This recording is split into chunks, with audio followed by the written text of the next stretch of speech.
দর্শক, সালমান এফ রহমান এবং তারিক আহমেদ সিদ্দিকী, আপনারা জানেন যে সালমান এফ রহমান দরেশ বাবা শেখ হাসিনার বেসরকারি বিনিয়োগ বিষয়ক উপদেষ্টা এবং তারেক সিদ্দিকী হচ্ছেন শেখ হাসিনা নিরাপত্তা উপদেষ্টা।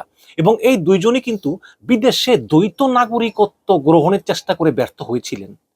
তাহলে চিন্তা করেন, বিদেশে দ্বৈত নাগরিকত্ব নিতে হলে কত টাকা পয়সার দরকার, কত টাকা তারা অবৈধভাবে কামিয়েছেন, এ সংক্রান্ত একটা খবর প্রকাশ করেছেন জুলকারনাইন সায়ের সামি ভাই বাংলা আউটলুকে। হেডলাইন দিয়েছেন, সালমান রহমান ও তারিক সিদ্দিকীর প্ল্যান বি ব্যর্থ। 2011 সালে আওয়ামী লীগ সংসদে নির্দলীয় তত্ত্বাবধায়ক সরকারের অধীনে জাতীয় নির্বাচন অনুষ্ঠানের ব্যবস্থা বাতিলের বিতর্কিত সিদ্ধান্ত নেয়। এই সিদ্ধান্তে দেশের রাজনৈতিক পরিস্থিতি আরো অস্থির হয়ে ওঠে। ঠিক ওই সময় পরিস্থিতি যদি আরো অবনতি হয়, বিএনপি যদি আন্দোলন করে মাঠ দখল করে নেয়, এমন ভাবনায় হন্য হয়ে বিকল্প ব্যবস্থা খুঁজতে থাকেন শেখ হাসিনার এই ঘনিষ্ঠ দুই সহযোগী এবং উপদেষ্টা। শেখ হাসিনার অত্যন্ত কাছের ওই দুই ব্যক্তি হলেন তার বেসরকারি শিল্প ও বিনিয়োগ বিষয়ক উপদেষ্টা সালমান এফ রহমান এবং নিরাপত্তা বিষয়ক উপদেষ্টা মেজর জেনারেল তারিক আহমেদ সিদ্দিক। দেশের রাজনৈতিক পরিস্থিতি প্রতিকূলে চলে গেলে নিজেদের এবং পরিবারের সদস্যদের রক্ষা করতে বিকল্প হিসাবে প্রভাবশালী এই দুই ব্যক্তি অন্য দেশের পাসপোর্ট পাওয়ার জন্য জোর চেষ্টা চালান। দ্বৈত নাগরিকত্ব পেতে এই দুইজন যে মরিয়া হয়ে চেষ্টা চালিয়েছিলেন তার কিছু কাগজপত্র বাংলা আউটলুকের হাতে এসেছে। প্রধানমন্ত্রী শেখ হাসিনার প্রশাসন এবং তার সিদ্ধান্তের উপর সালমান এফ রহমান এবং জেনারেল সিদ্দিকের বড় ধরনের প্রভাব রয়েছে। দেশের বেসরকারি খাতের সমস্ত কিছুই মূলত সালমান এফ রহমান নিয়ন্ত্রণ করেন।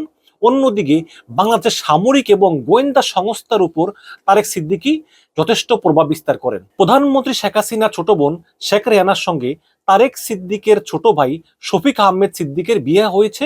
এই আত্মীয়তার সূত্র ধরেই তারেক সিদ্দিক প্রধানমন্ত্রীর সামরিক উপদেষ্টা হন এবং দেশের এক প্রভাবশালী ব্যক্তি হয়ে ওঠেন। প্রসঙ্গত, শফিক রেহানা দম্পতির মেয়ে টিউলিপ সিদ্দিকী 2015 সাল থেকেই ব্রিটিশ পার্লামেন্টের সদস্য।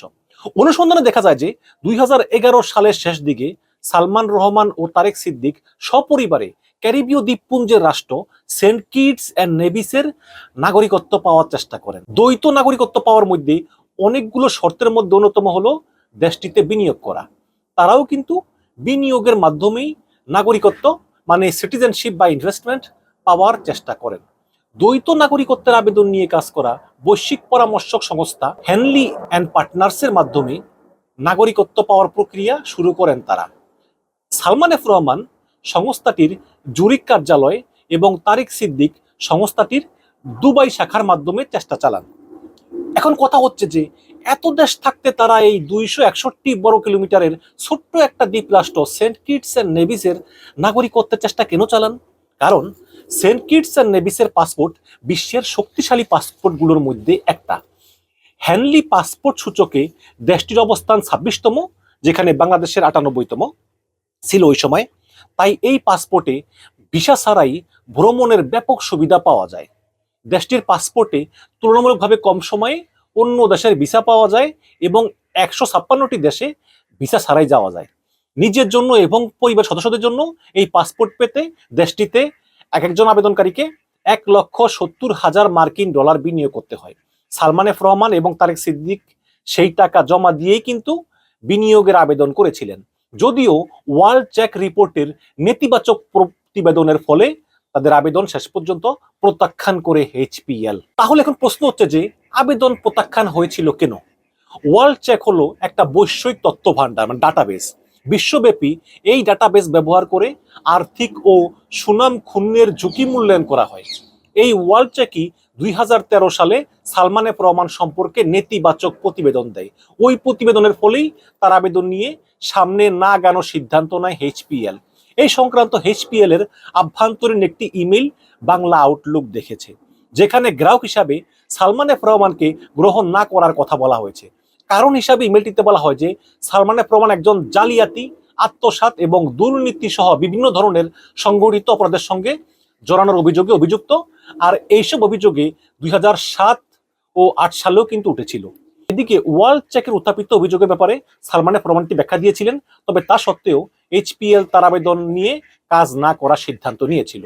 এইচপিএল এর অভ্যন্তরীণ অপর একটি ইমেইলে বলা হয় যে সালমান এফ রহমানের বিরুদ্ধে বাংলাদেশের সেনা সমর্থিত সরকারের দায়ের করা এইসব অভিযোগের নিষ্পত্তি বা প্রত্যাহারের আগ পর্যন্ত তার আবেদন নিয়ে কাজ না করার সুপারিশের ভিত্তিতে এই সিদ্ধান্ত নিয়েছে এইচপিএল।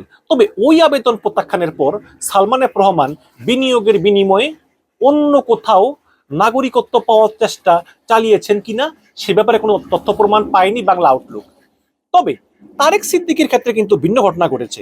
সেন্ট কিটস এন্ড নেভিসের নাগরিকত্ব পাওয়ার চেষ্টা করে ব্যর্থ হওয়ার পরে তারেক সিদ্দিকী অন্য দেশে দ্বৈত নাগরিকত্বের জন্য তিনি মরিয়া হয়ে চেষ্টা চালান। সেন্ট কিটস এন্ড নেভিস ছাড়াও কয়েকটি দেশের নাগরিকত্ব পাওয়ার জন্য তারেক সিদ্দিকের চেষ্টার তথ্য প্রমাণ বাংলা আউটলুক পেয়েছে। ওইসব আবেদনেও কিন্তু তিনি ধারাবাহিকভাবে প্রত্যাখ্যাত হয়েছেন। তার জন্য অন্য দেশের নাগরিকত্ব পাওয়ার ক্ষেত্রে সবচেয়ে বড় বাধা হয়ে দাঁড়ায় প্রধানমন্ত্রীর কার্যালয়ে তার অবস্থান। ওই অবস্থানের কারণে তারেক সিদ্দিকী রাজনৈতিকভাবে উন্মুক্ত ব্যক্তি, ইংলিশে পলিটিক্যালি এক্সপোজড পারসন, যাকে বলা হয় সংক্ষেপে পিইপি হিসাবে বিবেচিত হতেন। প্রসঙ্গত, পিইপি সম্পর্কে উইকিপিডিয়া বলেছে যে আর্থিক নিয়ন্ত্রণের ক্ষেত্রে কোনো বিশিষ্ট পাবলিক ফাংশনের দায়িত্ব দেওয়া হয়েছে এমন ব্যক্তিকে রাজনৈতিকভাবে উন্মুক্ত ব্যক্তি, সংক্ষেপে পিইপি বলা হয়। আর এইসব ব্যক্তি সাধারণত নিজেদের অবস্থান এবং প্রভাবের কারণে ঘুষ ও দুর্নীতিতে জড়ানোর উচ্চ ঝুঁকিতে থাকেন। 2009 সালে তারেক সিদ্দিকের স্ত্রী মিসেস সিদ্দিক একজন অংশীদার নিয়ে প্রচ্ছায়া নামে একটি বিতর্কিত আবাসন কোম্পানি ব্যবসা শুরু করেন। একই বছর তার স্বামী প্রভাবশালী সরকারি পদে নিয়োগ পান, যা দুর্নীতির ঝুঁকির উদ্বেগকে আরো বাড়ায়। 2013 সালের 29 আগস্ট ওয়ার্ল্ড চেকের প্রকাশিত ঝুঁকি মূল্যায়ন প্রতিবেদনে বলা হয় যে প্রচ্ছায়া নামের এই কোম্পানি বাংলাদেশের ঢাকার মূল্যবান সরকারি জমি অবৈধভাবে দখলে জড়িত বলে মনে করা হয়। ওই ঝুঁকি মূল্যায়ন প্রতিবেদনে আরো বলা হয় যে অনুসন্ধানে দেখা গিয়েছে তারেক সিদ্দিক এবং তার পার্টনার শহীদ উদ্দিন খান, কর্নেল শহীদ সম্পর্কে প্রকাশ্যে পাবলিক ডোমেইনে বেশ কিছু নেতিবাচক তথ্য রয়েছে। শুধু তাই নয়, প্রচ্ছায়া কোম্পানির 3 কর্তা ব্যক্তি এবং প্রচ্ছায়া কোম্পানিটি মূলত অর্থ পাচার, দুর্নীতি, জালিয়াতি এবং ঘুষের সঙ্গে জড়িত। এছাড়া অনুসন্ধানে দেখা যায় যে বিতর্কিত multi level marketing company destiny গ্রুপের সাবসিডিয়ারি ভর্তুকিমূলক প্রতিষ্ঠান ডেস্টিনি ব্যাংক লিমিটেড তারেক সিদ্দিকের শেয়ার রয়েছে।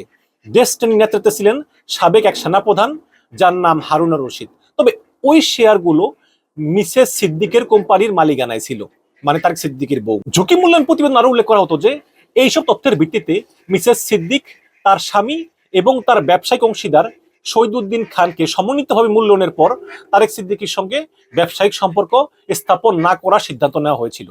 তারপরেও কিন্তু তারেক সিদ্দিকী নিরলস চেষ্টা করে গিয়েছেন। 2014 সালের অক্টোবরে তারেক সিদ্দিক এবং তার ছোট মেয়ে বুশরা সিদ্দিক মাল্টার নাগরিকত্বের জন্য আবেদন করেন।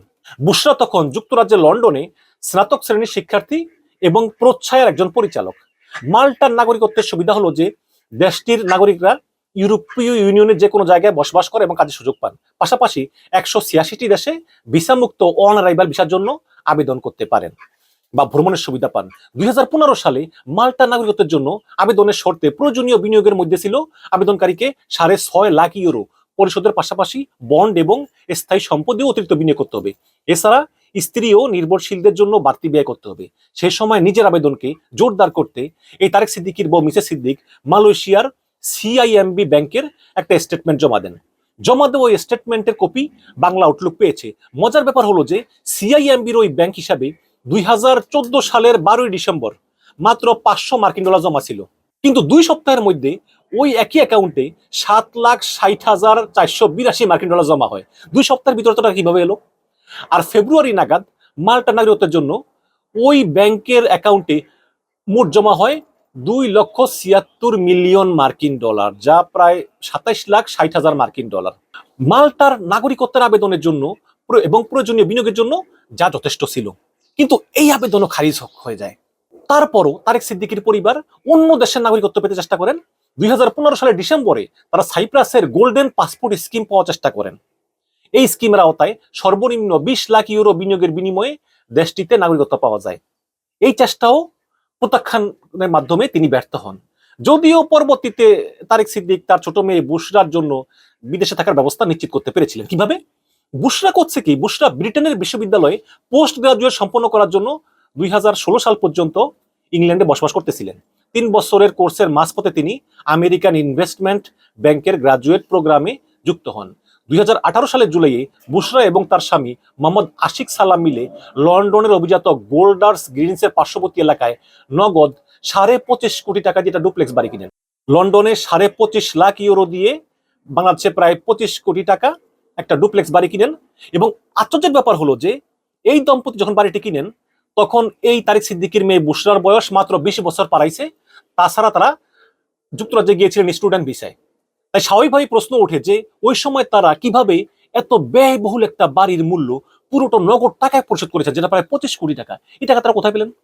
বাংলাদেশের আইন অনুযায়ী কেবল পড়াশোনা বা চিকিৎসার জন্যই দেশ থেকে বিদেশে তহবিল স্থানান্তরের জন্য কেন্দ্রীয় ব্যাংক অনুমতি দেয়, কিন্তু বিদেশে বিনিয়োগের জন্য কখনোই অনুমতি পাওয়া যায় না।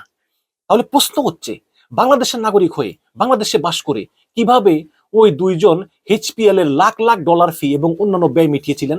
শুধু তাই নয়, তারা কি দেশের অর্থ পাচার বা আইন লঙ্ঘন না করেও বিদেশের ব্যাংকের হিসাব সচল রাখেন? প্রশ্নই আসে না। তারা এই টাকাগুলো অবৈধভাবে নিয়েছিলেন। দর্শক, এই হচ্ছে গিয়ে ঘটনা মোটামুটি। এবং সবচেয়ে বড় কথা হচ্ছে যে শেখ হাসিনার আশেপাশে প্রত্যেকটা লোক দুর্নীতিবাজ। আমি সবসময় আগেও বলেছি, এখনো বলি, হাসিনা কিন্তু কোনো নবী রাসূল না। হাসিনা দুর্নীতিবাজ। হাসিনার উদ্দেশ্য হচ্ছে ক্ষমতা টিকিয়ে রাখা। সুতরাং হাসিনার যে নাটবল্টুগুলো আছে ক্ষমতা টিকিয়ে রাখতে সহযোগিতা করতেছে, তারা প্রত্যেকে দুর্নীতিবাজ এবং প্রত্যেকের আখের গুছিয়ে নিয়েছেন এবং প্রত্যেকে কিন্তু বিপদে পড়লে কোন জায়গায় পালিয়ে যাবেন তা অলরেডি কিন্তু সিদ্ধান্ত নিয়ে রেখেছে এবং চেষ্টা চালিয়ে যাচ্ছেন। এই যেটাই হচ্ছে তার প্রমাণ। এবং ধন্যবাদ জানাই বাংলা আউটলুটকে এবং জুলকারনাইন সাইদ সানি ভাইকে যে এই তারেক সিদ্দিকী এবং দরবেশ বাবার মুখোশ উন্মোচন করে দেওয়ার জন্য। আমি লিংক সংযুক্ত করে দিব কমেন্টে, আপনারা পুরো আপনারা প্রতিবেদনটা পড়ে নিতে পারবেন। ধন্যবাদ।